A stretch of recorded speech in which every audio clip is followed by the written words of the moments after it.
Good evening. All right, it works. Thank you guys for coming out tonight. Excited to go first and hopefully warm up for everyone else. Tonight, I want to ask you first off, I bet if I asked you if you remembered your first memories of art class, some of you would think back fondly with memories of hand-traced turkeys and finger painting. But some of you may look back with a bit more apprehension. You may recall some of the self-critical hours spent trying to make that self-portrait really look like you. But my first memories of art class were with Mrs. Moon. From first grade to fifth grade, Mrs. Moon was the best artist I ever knew. I was amazed with such simple tools you could make such amazing pieces. I'm referring to, of course, this Clayfish. This Clayfish was made by 7-year-old Bobby Libby in 1990. Pretty serious bowl cut there. For those of you who look back fondly, you probably are in the mindset of young Bobby Libby here, full of amazement, wonder, and excitement. At a certain age, young artists will become more critical of themselves and of their own work, which is brought on by several different factors. Competition with other students, or frustration with new material. It's extremely hard to get past this sometimes, and this is where a lot of young artists will give up. It was Pablo Picasso, one of my favorite quotes, who said, every child is an artist. The problem is how to remain an artist once one grows up. I'm here tonight to talk about, if you push past these roadblocks, though, you may be able to hold on to that childlike amazement, and you may be able to hold on to it for years and years to come. This has been what my life has been like. Being open to this has filled my life with that childlike wonder, and it leaves the door open for inspiration. I'm here tonight to talk about inspiration, which is, after I chose the topic I found it kind of funny that it's pretty hard to define. As someone who makes a living on finding inspiration, and more importantly, providing inspiration for others, you'd think I'd be able to define it. Merriam-Webster Online Dictionary describes it as something that makes someone want to do something or gives someone an idea about what to do or create. That's pretty terrible. It's hard to describe to someone who may not be an artist, a writer, or a musician, and this is perhaps a very simple definition. Salvador Dali describes his inspiration as something that came from his dreams, but most often it was from his wife. Pablo Picasso said that his work came from women, and in this painting specifically, you can see his influence of African masks. Gustav Klimt, personal favorite of mine, got his inspiration from Byzantine masks, or mosaics, I'm sorry. Jenny Saville, another personal art hero of mine, was influenced by some more visceral artists like Francis Bacon, but her main inspiration was the human flesh. In preparing for this talk, I asked several students of mine where they found their inspiration, and I got a vast array of responses. It ranged from specific lyrics of songs and emotional triggers, imagining a life outside of their own, and their life experience, or lack thereof. 11th grader Shelby Zuley mentioned to me that her inspiration can come at any time from any place. She goes on to say that with so many accessible resources, everything ends up being and looking the same, because we see something original and creative and we copy it because we think it's awesome. This is a problem, though, because our minds don't ever really leave that box. And when someone does, it's a huge deal. So what sparks this motivation to leave the box, and where does it come from? and how do we capture it? I often feel like it's not really a matter of knowing or needing to know where it comes from, but to be willing to let it come into your life and to be ready for it.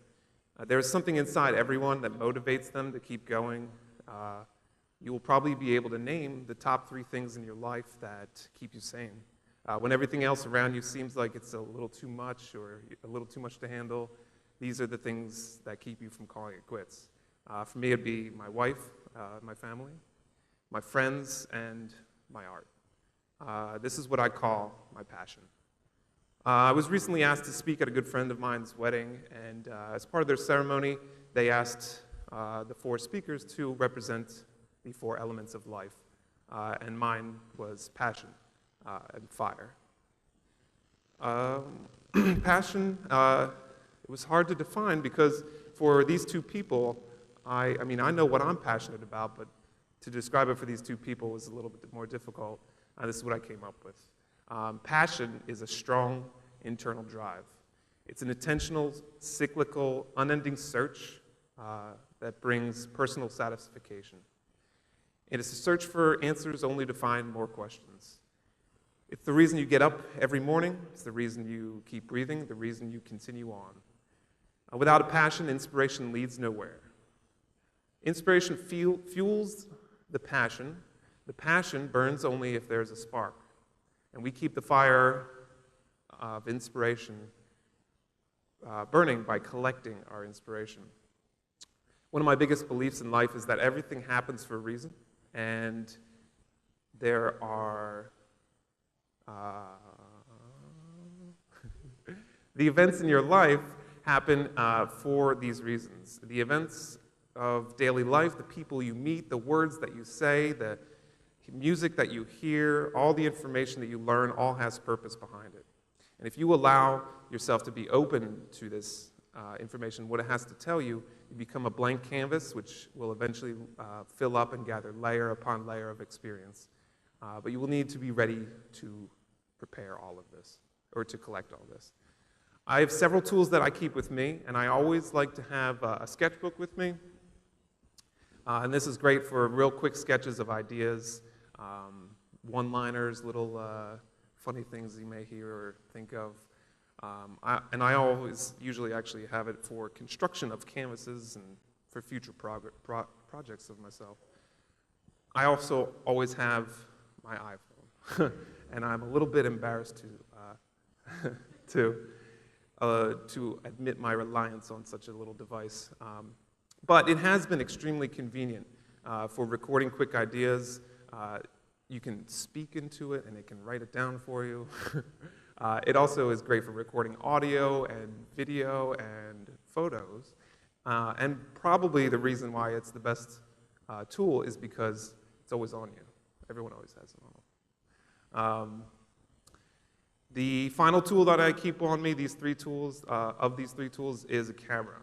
And I'll try to reclaim some credibility by saying that most of the cameras I own are old 35 millimeter cameras using film where you have to wind it. And so, but my camera has been a muse for me for several years. And it started this love affair started in college, which is where most love affairs usually start.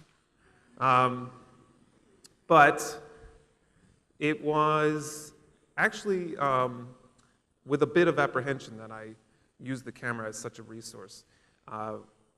My understanding up to that point in college was that the camera was not to be relied on as a tool if you were a drawer and painter like I claim to be.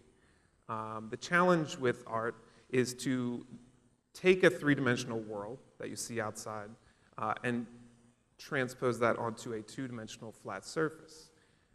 This means that the subject matter that you're drawing or painting must be present, whether it's a still life or a model or a landscape, but all of it had to come from life. So I was raised in art to believe that working from a photographic source was a crutch and that it should not be leaned on. While I make this out to sound like it was a detriment to me, I still believe that it is one of the best ways to learn. I feel like in my classes I still teach heavily upon taking the three-dimensional world and transposing it to a two-dimensional surface. The AP art program here still works much from life, but it had a secondary effect on me. The effect was that I grew up with this fear of using the photograph as a reference. It made me feel a little less of an artist.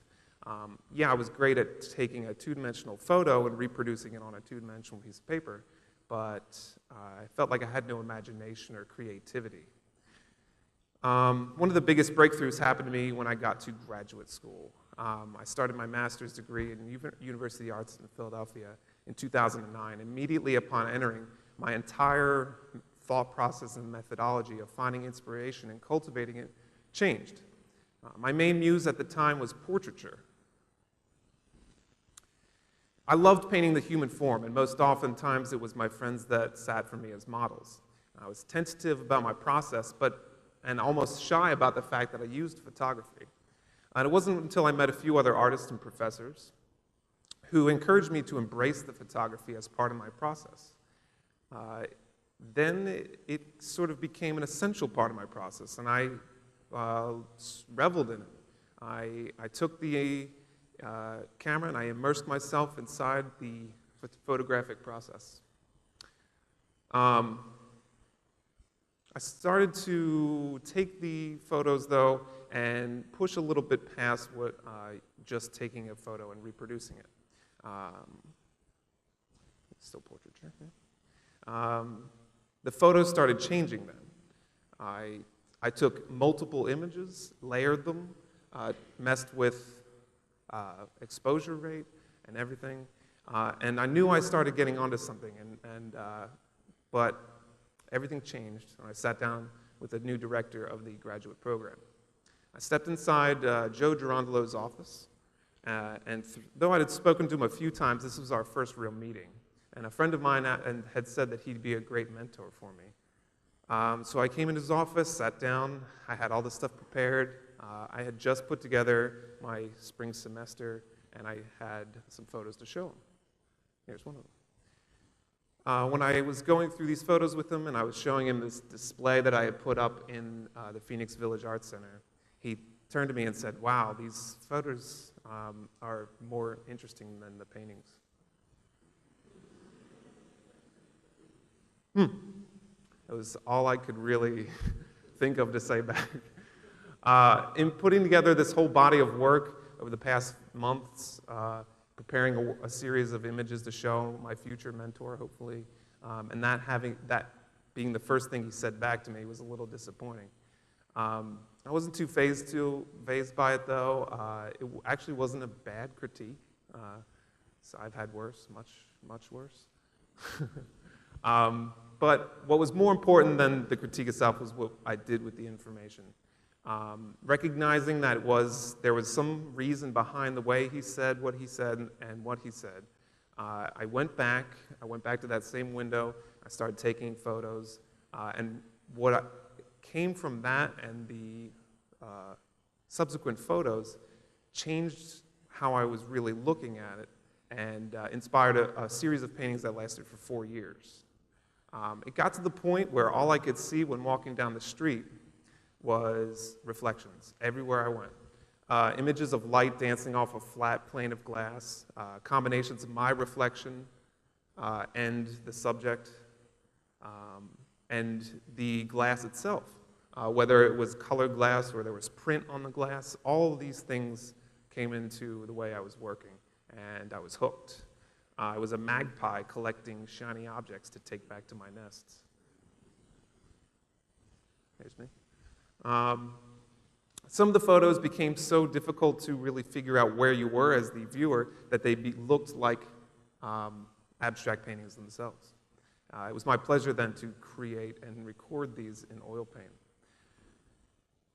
I ended up with my thesis being based on these three worlds: the world of the glass, the world of the reflected, and the world of what's beyond the glass.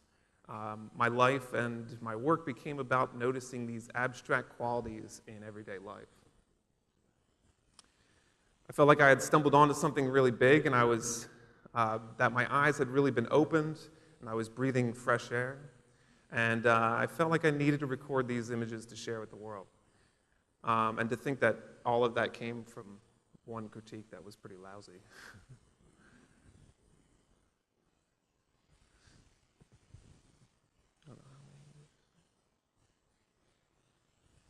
So, my newer work is now still a continuation of my embrace of photography.